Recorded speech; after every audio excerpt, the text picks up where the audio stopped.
Hi, everybody. Welcome back to the Create Your Great podcast. And I'm so thrilled and excited to have Jackie Dacanay on with me today. Jackie, how you doing? I'm doing so well. Thank you so much for having me, Scott. Appreciate it. Yeah, I appreciate having you on, and I appreciate you making time. And I know you have a lot going on and are very busy, but I'm really excited to dive into some of your story today. I just think you have such an interest, not only the work that you do, but sort of how you got to where you are. So before we dive into some of that and the wisdom that you're going to share with us, how's your journey been as of late? You have a lot of exciting things going on this spring? I do.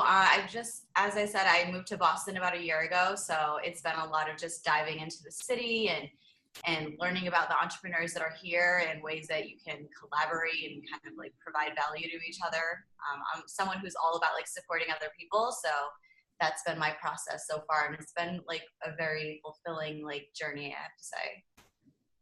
And that is exactly one of the reasons why I love having you on this podcast too. Just the part that you saw a need or something that you wanted to create, you are creating it, and it's bringing you a lot of fulfillment, which is exactly the kind of story that I love to share with our audience. So let's start with this, and we'll go back a little bit too at times as well. But what I find so interesting that I want to hear about right off the bat is you dove into, and you can give some of the backstory and context of what you've done prior to the Art of Fate, but you dove into an industry that you loved, and you moved out to California. You're from the Northeast, but you moved out to California, and you saw after a few years in that niche, in that space, that you saw there was something that could be done better.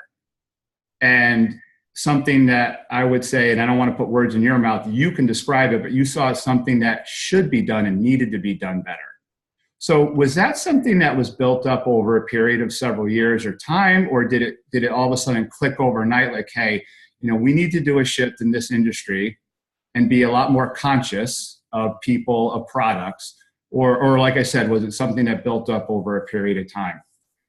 I think looking back now, it was something that was unconsciously building up over time, but I wasn't always fully aware of it because, people understand like their line of work, right? Like, so if you take like a certain like position or if you're working for a certain type of company, those values are just by default embedded in your personality. So I think that through a series of events that happened and just like unfortunate incidences that happened to me while I was working for this specific company, I became more conscious of other things within the company. So I think that it was unconsciously built up, but I reached a point where it all hit me at once. And I just realized that, there was something that could be done better and that I needed to get out. Yeah, I can imagine. I can relate a little bit through my career, seeing things in my corporate career that I didn't believe in. It's one thing to not agree with, but when you also don't at your core and with your values believe in something, it has a little more power behind it in urging us to do something about it. And so the part of that story that I find so interesting, and as it relates to the Create Your Great community, where people are going out and transitioning, changing careers and looking to make a difference, is, a lot of times we see things that need to be changed, but you are acting on it. You are acting on it. And what's some of the steps that really, so you were compelled to do something, but what helped you get to the level where you said, all right, I'm going to have the courage, I'm going to make this decision and act on it and not just think about it? Well, I think a couple things. As I was working for the company, I was already like thinking of a way to create something that was similar, but, run differently. So it wasn't like I was breaking into a new concept. The fashion industry is a huge industry. It makes a lot of money. So I already knew that there was a proven market there, but I wanted to operate differently and just provide something that I didn't feel already existed. So I started just like making notes and I came up with the name, and I think from there everything kind of spiraled out. And I don't have like an MBA or like a business degree or anything like that, but I think the most important piece was that I just had the idea already started before I actually started the journey process. Were there people, colleagues, peers of yours that you were working with who saw this in you, who knew some of your early ideas or plans, or was it something that you were because sometimes it's really helpful to share and get feedback on some of these early ideas that we have? Was this something that you were keeping to yourself for a particular time period, or were you sharing it with others? It was, so I didn't have like the full kind of all encompassing idea while I was working for the company. I think that really came after I left. But I had the idea for something that was based on social impact. And I did share with just a couple of people that I worked with, just like some vendors and like designers, like, assistants that I became like really good friends with, and just wanted to get like their feedback. I consulted with a lot of designers that showcase their lines in the stores and just like asked them, what is the best way? What is something that you wish that you had known, like looking back? And having that like insight before has like truly helped me like a lot. Yeah, that's great. That's great insight. So we're gonna come back to some of your backstory too, because part of that journey, I think, is I'm sure what's helping you and really propelling you to succeed and do great things today. But let's share for a couple minutes with the audience too what it is, the Art of Fate, and your work and your journey and your mission right now. What you're looking to fulfill, what you're looking to accomplish. Yeah. Let's start with your high level. What's your mission, and we'll dive down a little bit from there. So the Art of Fate is a fashion house for emerging brands and social impact. So we empower women all over the United States that start their own businesses and are either in the fashion or clean beauty and wellness industry. So we carry everything from jewelry and accessories to skincare and candles and aromatherapy oil rollers. We're really going after the whole environmentally conscious lifestyle that is catered towards that fashion forward customer. And making a choice, I know you're from the Northeast, but would where you are based have any relevancy to, accomplishing or doing some of this work? You went out to California, I'm assuming, for a reason to get started early in your career. Does location, Boston, other than, well, maybe it is the fact that there's so many entrepreneurs here, but what about Boston appeal to you? Well, my boyfriend was living here, but I will say that coming from Rhode Island, my parents had just moved to Florida. I really had this just urging desire to be in a bigger city that was more dynamic, that, had a lot of just like kind of like action going on. I mean, I lived in LA and New York, so I was used to that fast-paced kind of like lifestyle where there's always things going on. And as much as like I love my home state, I just spent so much time there. I grew up there. My family was moving away to Florida. And I really just wanted to expand in a new market. And I thought Boston was just a neighboring state. It wasn't too far. But it was also, there's huge like resources here for small businesses that I didn't feel like was in Rhode Island at that time. Good to know. Okay. And then so for the business itself and raising awareness and social consciousness too, like what are some of the steps that you felt or feel currently that you need to do to help people become more aware of your mission, and concurrently with that, why they should align with your products? Like, how are you going about broadening your reach to people? Yeah, so my background is actually in marketing. So I use social media a lot. Obviously, we don't have a brick and mortar store, so it's incremental that I spend a lot of time getting to know our customer base on social media. And Instagram is really the main platform that I've been able to grow the business from. Like over 80% of our web traffic is coming from Instagram. So I spend a lot of time doing like Instagram stories and taking, people behind the scenes and showing them like my everyday kind of like processes and like what I'm up to, all the events that I go to.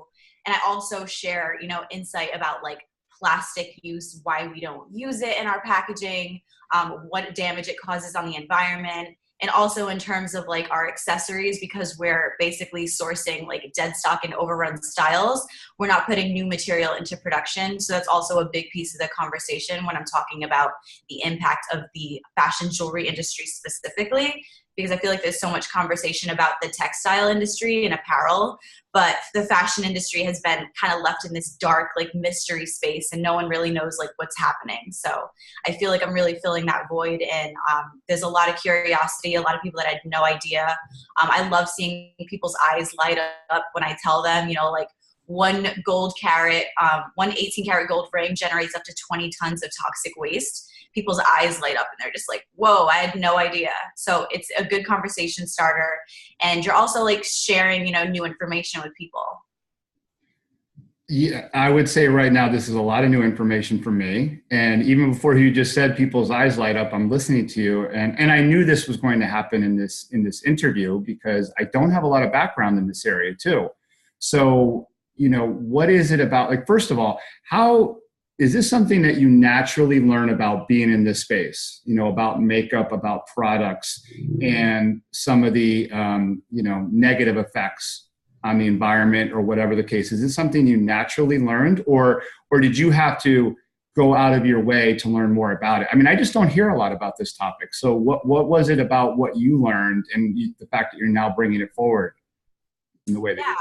So, I grew up, my grandmother worked at a jewelry manufacturer based in my home state. So I've always been kind of surrounded by fashion jewelry, but it didn't really, come to me that there was an issue until I started like my business. So even at the time when I was coming up with the idea to create an eco-conscious fashion line, and I'd worked in accessories in New York and in LA for this huge luxury fashion label, I still wasn't 100% fully aware of all of the kind of the behind the scenes waste that was being generated from the industry. We hear about it in the news, we see it like in statistics, like in articles and things like that. But unless you're really digging and like watching documentaries and like reading about what's really happening, it's very hard to just find out. So I would say that it was a little bit of both, but it was mostly me going after and doing my own research.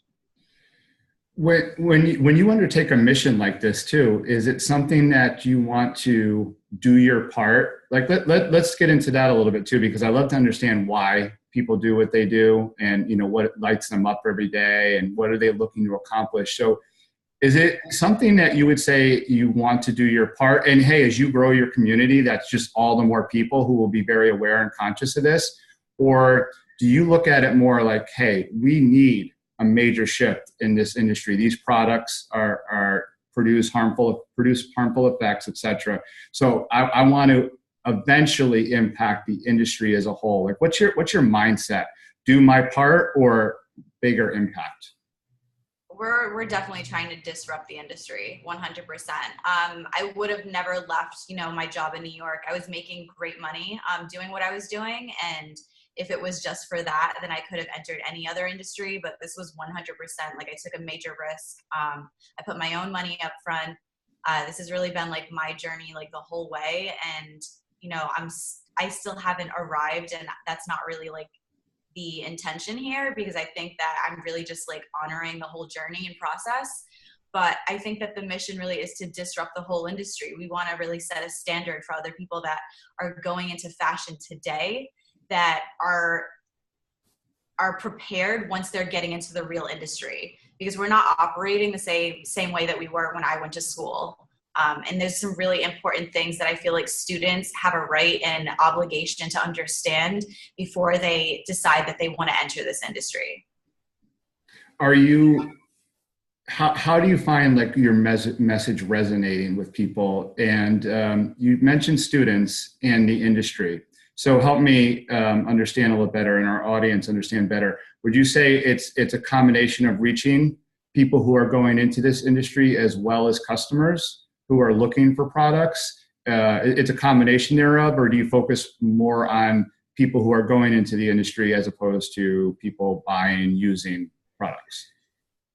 I mean, it's both, because there are people that are following me, not because of our mission, they just like our accessories and our jewelry, and they may be aspiring students that want to get into fashion. And that happens a lot, where people just like get excited about our brand, but then they find out, that we're mission based, and then they like us even more. And now they're curious because they may not have known, everything that's going on. And then you have the customers that may not necessarily like care about a conscious lifestyle, but they still support what we're doing. We've done pop-ups at Bryant University, and there's a student there, her name's Brianna LaGuardia, and she coordinated an event called the Social Change Marketplace. And that event for us was like such a huge success because we got a lot of students that were in the social entrepreneurship program, a lot of the professors, the parents even coming up to our table, learning about what we're doing, and now opening a conversation to them that they can share with their friends and family about, you know, the fashion industry and maybe something they didn't know before. Yeah, I'm sure that's all helping to broaden your reach. And boy, it's such an interesting. I give you a lot of credit, and it's helping me learn a little bit more too about something I would never have thought of. And I understand, I'm acknowledging, it's something that women might be more in tune with. I don't spend a lot of time in that space, but the fact that you have this also social awareness aspect to your business, and I'm sure that does appeal to a lot of people. As far as branding goes, you mentioned Instagram. So as still a young business, a new business, as an entrepreneur, what's some of your insight and tips that you would share with people who are early on in a business, or even, a couple years in and want to continue to broaden their reach and become more known, at least with their community, with their target market? Instagram obviously and social media are a part of it. What other things are you using? What other things do you have in mind that are helping serve you well in your business well? Yeah, I think it's not so much that we're on, so many platforms, because I don't think it's important to be on every single platform. I think if you're using one like differently and you're thinking of innovative ways to connect with your customers and you're providing them value, then you're totally fine, like going onto one platform like we are. I invest most of our time on Instagram, like I said, and I teach branding and marketing workshops. And the thing that I always say is you have to think about the value that you're providing to your customers. So are your customers logging into Instagram to like be sold to? No. They want to connect. They want to learn. They want to be inspired. So I really try to do that with all of the content that we share. So we do blog posts, educational kind of like information about the fashion industry, give them some stats. We share self-care tips. People really love that. And although that we 10 years ago never, thought to use this kind of approach, because we're like, what is that bringing to my business? It is bringing a lot to your business, and it's no different than all of the stores and boutiques that are doing in-store events for free that have nothing to do with selling products, right? We just have to think of taking a different approach. And for me, it's working. And I think if we reframe the idea of what marketing is supposed to look like in 2018, it will allow us to build a lot more intimate relationships with our customers, who then become loyal evangelists of our brands. Yeah, and you're so spot on too. It's so important in today's connection economy. It's conveying our value to others, whether as individuals or through our products and services, and making that emotional connection. We have such an abundance of so many things available to us now, and how we differentiate, and how this is how it should be. I really believe that connection that we can form with people where they understand the value that we bring, and there are people out there who do realize it early. I've met some, but it's more, the exception than the rule. What brought you to this place where still, at a young stage in your career, that you have that insight and that wisdom to know it's not about flash and glitz and necessarily like name only. It's really about the value that you bring and how you make people feel. Is that something you've always been in tune and in touch with, or is that something you learned over a period of time? How'd that come to be for you? I think that it's something that I've learned and refined over time.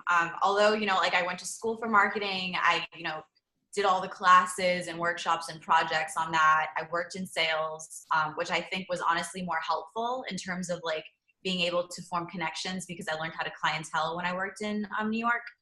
And obviously that's a huge like client relationship like builder, like I had a job and I had to make sure that I was maintaining and making sure my clients were well taken care of and that I was following up with them. That job fully prepared me to start like a business, like 100%. Because I was already taking the skills that I developed there and I was just, using that for like a new business. And if you go on like our Facebook, like we have a 5-star rating for a reason. Like I follow up with every single customer to make sure that they're fully happy. If there's ever an issue, I'm always like, on top of it, taking care of it. I think that that's one thing today, no matter if you're a luxury business or not, that's something that you should be working on getting right. Your customers, it's your job to make sure that your customers are fully satisfied, and no situation is worth like damaging one relationship. So I think that, there are people that I follow in the industry, entrepreneurs and like motivational speakers that are specialized in social media that I follow and I've learned a lot from. But I also like teach branding and marketing workshops, and I use real industry examples in my presentations. So that also, like adds on to like my knowledge, and I consult with other businesses. So I'm also learning what people want to like learn about as well. So it's all about like continuing to like educate yourself, like never like thinking that you know it all. I still don't know it all. I never will. Nope, and you're right. We don't necessarily arrive. We're constantly learning and growing. But you're in a great place right now. Is it known that, well, not known, but you say you teach workshops on branding per se? Are you doing that locally in Boston? And in case somebody in our audience is interested in catching up with you or catching one of your workshops, do you align yourself with like a General Assembly or anybody in particular, or how does that work? Where are you doing these workshops? So I actually created the workshop after doing this holiday pop-up event at Artisan Asylum in Somerville. And there were so many artists that were members, like designers, jewelry designers, frame makers, all different kinds. And the one common thread with all of them was they didn't know how to brand themselves on social media. They didn't have an Instagram account. They didn't have a Facebook account. And it was just mind-blowing to me because that's all I use. And I thought there was a huge need. So I literally like sat there during the event and like helped one jewelry designer make her own Instagram account. And she told me like, you should make a workshop. So I ended up creating a workshop. I consulted with, their event team, and I'm on my third series now. It's called the Build Your Brand Bootcamp, and it's once a month. And it's basically a 2-hour complete like deep dive into Instagram and Facebook marketing for your business. I'm working on getting a digital format for people that can't make it in person, and also maybe in touch with GA to work on something there. That's fantastic. And you get, how's your feedback to date, in doing those kind of workshops? I think there are a couple keys to, as an entrepreneur myself, who's been doing what I do for just over a year, there are a couple of foundational pieces that I really had to dive into and learn. And getting myself out there, marketing, use of social media has been something that I'm still learning about every day. Do you find, I believe there's a high need for it. And are you getting great feedback from people, following these workshops? There's a demand for it, right? Yeah. And I totally underestimated it, like it's my obviously expertise. So I just have, the assumption in my head that like, this is so easy, right?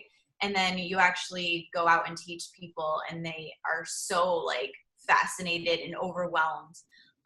And I had no idea. And it's exciting. And especially when you have like older students in your class that are completely like just not used to what you're talking about, and that change their way of thinking and end up, sending you a personal email and they're like, wow, like you completely like made me think differently about the way that I'm approaching like marketing for my business. And like, that to me is like empowerment, and it's worth so much more than, the $50 that I charge for the class. Because now you are, you can take your business into your own hands and do things differently.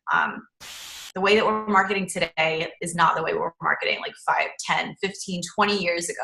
It's completely like different, and you have to adapt or you're just gonna sink, like that's sad to say, but you have to keep up and you have to adapt. So that helps me think of another, aspect of your business I want to bring in that I think would really help people, especially those who are creating something new. And you're savvy in social media branding.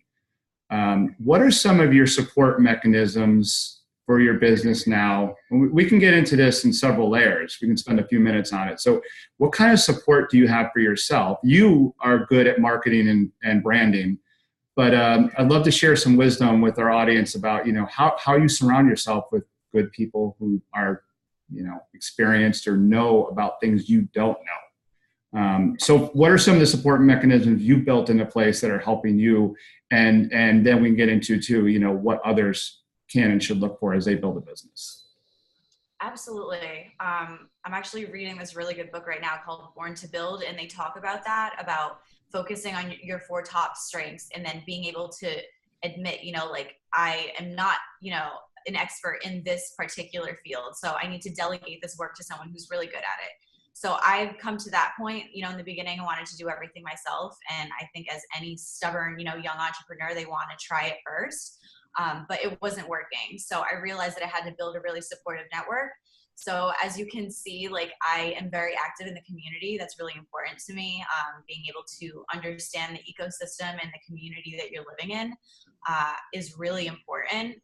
And I've been going to a lot of different just like networking events. I've hosted, events myself where I've opened, discussions and co-working spaces like WeWork and Work Bar and things like that.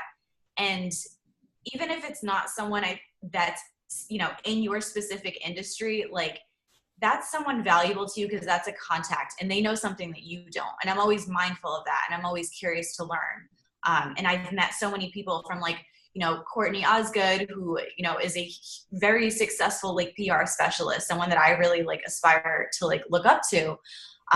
Now I have her, in my network, and I can just send her an email and like ask her a question. So that's really powerful. Never underestimate like building your network and just building relationships in your community. Do you see, and Courtney's fantastic, and it's great that I love that example of how, when you need or should reach out to somebody to get some value and input from them. Do you think ego is a problem for a lot of people that I know, and this is an easy generalization to make as somebody, I worked in corporate for a number of years, and ego was a big part. People's stubbornness and refusal at times to ask for help. Are you seeing as a entrepreneur, and maybe even in your career and in the industry prior to, even when you were out in LA, did you see a lot of issues with ego getting in the way of people really, instead of being good, they could be great, but maybe ego's not letting them get there? I think a lot of people probably struggle with that. And I think it's something that you personally have to learn from on your own. I don't think anyone can teach you to like not have an ego. It's usually, under a certain circumstance where like you have to learn a hard lesson where like, your business just like isn't working and you're trying to figure out why. You have to come to terms with it. It could be you, and it's not the actual business. And I think for me, like, I've always been someone who's like enjoyed like, I used to live in New York, so I would just have conversations with strangers on like a daily basis. It was not like intimidating to me. And I think if anything, like, you will find that you open a lot of fulfilling relationships and friendships just by like opening a conversation. There's really like nothing negative that could ever come from just like talking to people. And not always having an agenda, I think, is like really important. I've gone to like several networking events in the past where like literally people would just throw their business cards at you and not even tell you anything about themselves. And like, personally for me, like I will never talk to that person because that's not a genuine relationship to me. I like talking. I'd rather talk to one person, than talk to 10 and just have this like general kind of like, I don't know, this general conversation that leads to nowhere. Mm-hmm. Yeah, I couldn't agree more. A part of my program in helping people create their dream career, a big part of it is the art of how you go about connecting with people. And whether it's at a networking event, on the street, in the coffee shop, during an interview, that, it's all about what value we can bring to that other person. What can we do for them? And, it's easy to say we have to get better at listening, and we do, but it's also more than that. It's being able to understand their issues and being able to convey our value to them. And a lot of people overlook that, and they do go right to the, hey, this is my name, this is what I do, here's my business card. And you're right, that doesn't really go anywhere. What served you? I really, really admire what you've done, and so many of your steps validate some of the things that I was thinking or knew about you high level coming into this interview. What served you? Make a distinction for us between courage and confidence. So, because I look at somebody like you, and you clearly display the courage to make choice, to make decision, to put yourself out there. And then confidence, builds over time by doing something repetitively and getting better at it.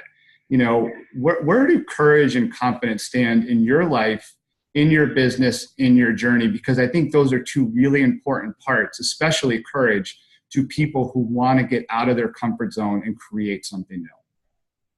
Yeah, I think that, courage and confidence are both variable terms, right? Like they're not something that you just work up to. Like everyone has their days where they're just not confident. And I think I'm super comfortable admitting that. And a lot of people aren't. A lot of people, I think, going back to ego, they don't want to talk about their vulnerabilities. They don't want to talk about failures and the things that happened that maybe set them back. But for me, I've been super open and transparent about that. I'm young. Of course, I'm going to make mistakes. Of course, I'm going to fail. Even when I get older, even as I mature into my business and as it grows and scales, I'm still going to do that. But I'm okay with that. And I learned from all of my mistakes, and it strengthens me and allows me to make smarter decisions for my personal life and my business life. And I think being open about just certain things about me specifically in my life with people in the community has done so much. I've had people that I don't even know message me and be like, thank you for sharing that. That made me feel a little bit better, more confident in myself to maybe launch my business. And that to me is worth it, talking about the vulnerabilities. I don't know why a lot of entrepreneurs feel like they have to put themselves on this pedestal where they can't make mistakes and they have to be perfect, especially for females specifically. So for me, courage and confidence only grow while I'm planting the seeds of my vulnerability, and just being open and authentic and transparent about where I'm at, how I got here, and how I continue to grow the business. It sounds like you study and observe and pay attention to a lot of other high achievers, whether they're people that you come across and know directly or, maybe from afar online. You listen to podcasts, you watch videos of high achievers and people who are fulfilled. I know I do a lot of that. Do you think a lot of people that you meet that are doing great things, I mean, do you find that they spend as much time on self-development, on personal growth? I think it's such a big piece of no matter what business you're creating, no matter what impact you want to make, the ability to take care of ourselves and grow ourselves is so critical. I mean, do you find, are you aligning yourself with a lot of people who are doing those things? I think it's a struggle for everyone, building a business is taxing, especially on your mental health. And a lot of entrepreneurs, the problem is we look at self-care like it's this luxury, that we're not worthy and deserving of it. And that our obligation is, just to operate 24 hours a day. And that's completely just wrong. And, I've posted things about this on burnout on our Instagram, and how losing one night's sleep sets you back so much because your brain is not fully intact. You're processing your thoughts and information at a slower rate, and you're raising your cortisol, which is then making you more stressed out, and you can't provide 100% to your business if you're not taking care of yourself. And your body will remind that to you in several different ways, whether it's you're passing out, or you just becoming so tired that you literally just have to nap. Those are all big red flags, and you don't want those to come in those type of ways because you're just, damaging your health. And for me, I've always just been incredibly active. I've lived in New York, so I used to walk everywhere. I live in Boston now, so I walk everywhere. And I also do a lot of yoga. I actually will have my teaching certificate next month, so I'll also be doing that on the side. But that's also taught me, the importance of putting myself into the equation and making sure that I'm checking in and that I'm okay. And if I'm not, then going to take care of myself and then getting back to business. There's such an amazing lesson in that. I love that. You spend time, so you're building a business, you make time to teach others about branding, for example.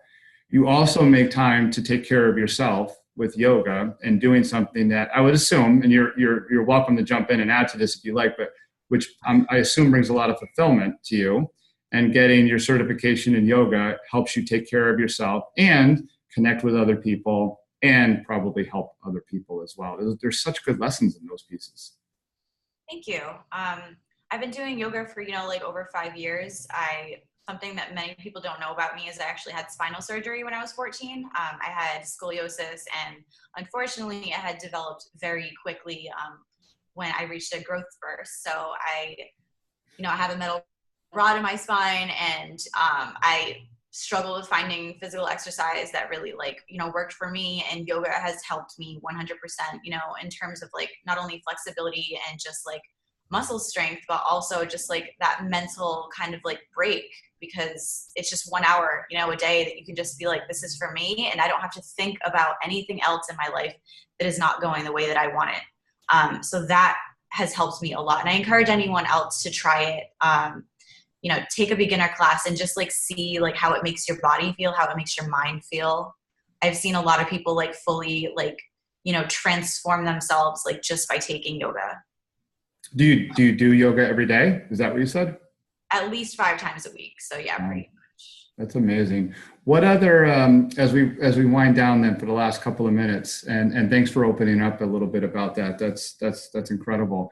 What are some of the other things that you built into your life? A lot of high achievers that I come across, because I like to pay attention, and I don't want to copy. I learn from, and I understand the things that work for me. I do journal every day, but I don't meditate every day, for example. What are some other things in your life that, as somebody who is making and creating an impact, serve you well, that are important to you, that you incorporate into your daily life? I think gratitude is definitely one. I'm not always great with following up with people right away, or going to events all the time. Sometimes I'm just tired, and I need to take some time for myself, but always reaching out to the people that have helped you and letting them know that you're grateful for them. I'm always on top of that, because I think it's, first of all, I am super grateful, I wouldn't be where I was if it wasn't for other people that bring me a little bit closer, or that make that introduction that kind of led to a new opportunity for me. Letting people in my life know that I'm really grateful for them is really important to me. Yeah, that's a great suggestion.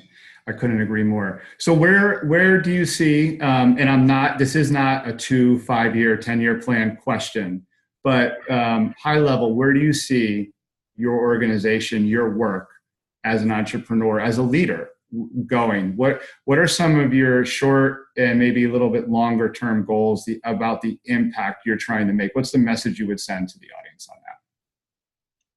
Yeah, I mean, we're really trying to expand and provide support and opportunities for emerging, social entrepreneurs out there. Taking on a new business is extremely difficult, and I don't feel like a lot of entrepreneurs are aware of all of the resources available in their communities. So we really want to provide them with an e-commerce platform to incubate their brands in, and know that they're fully supported, know that, the brand, in charge, fully supports their mission, and that wants them to succeed. I didn't feel like I had that when I first started. So I feel like if we can provide that to people that are just taking off, doesn't matter what age they are, where they are in the country, if we can provide that for them, that will allow them to accelerate their businesses in new ways, and maybe, collaborate. So that's where I see our short-term goal. And I encourage anyone out there, I have a lot of friends that message me, and they're like, I'm thinking about this idea, but I'm just on the fence about it. Maybe if it's not journaling, then just start talking to people, or writing blog posts, or going to an event and just getting some feedback.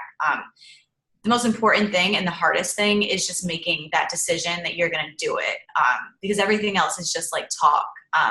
So you really want to put your steps into small action plans that are digestible and that are easy to manage. I agree. That's fantastic. So where do you, I know we're going to have some of this online when we post this, but where do you steer people to look for you? Your website, and obviously you're all over, you're on Facebook and Instagram. Anything you want to leave our audience with about where to find you? Yeah, sure. So definitely follow us on Instagram if you're on there. It's just at The Art of Fate. You can visit our website to shop our collections. If you want to see us in person, we're doing a lot of upcoming events around Boston. So stay posted on our Facebook account, because all of the events are pinned onto our page.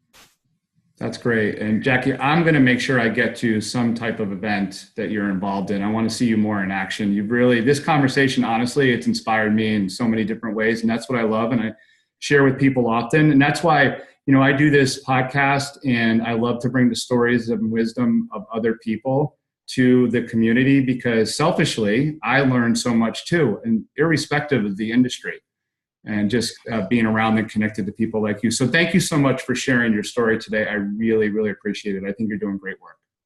Thank you so much, Scott. I appreciate it. You're welcome.